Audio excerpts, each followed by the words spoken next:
How is your pitch selection and defensive posture affected with a runner on third base?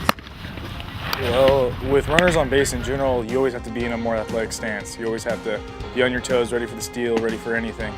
But with a runner on third base, it shouldn't matter as long as the pitcher is in control of the baseball and knows what he's doing with it. But if he doesn't, you're less likely to call it ball in the dirt with an 0-2 count, something like that. And just, you're more wary and more on your toes if ball's in the dirt.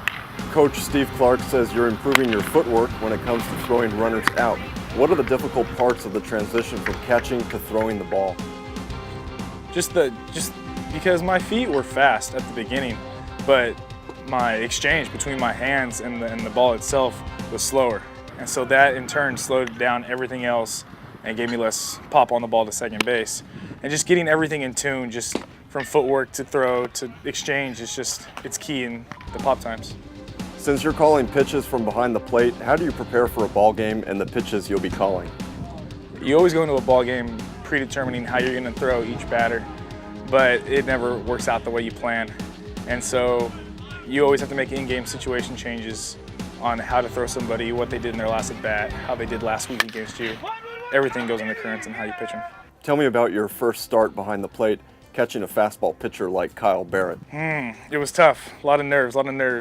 We were a real good team my sophomore year. We had a lot of great players and a lot of established players.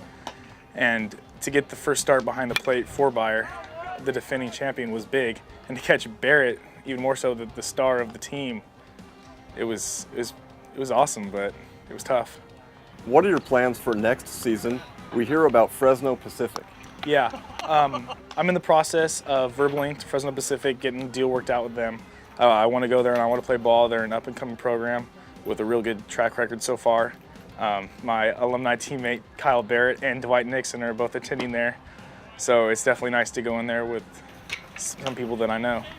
Mason, I see you were out here prepping the field for practice. What's that about, and don't you work hard enough during practice? Well, for you to be able to work hard in practice, you got to have a field to play on.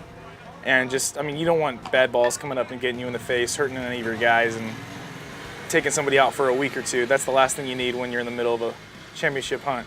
What are the goals of the squad here for the Patriots this year? First and foremost, make playoffs. That's Clark's main objective every year, is make playoffs. Secondary is win the league, and then thirdly, we're dreaming of a section. We're dreaming. We're hoping. We're praying. And we're working hard towards it.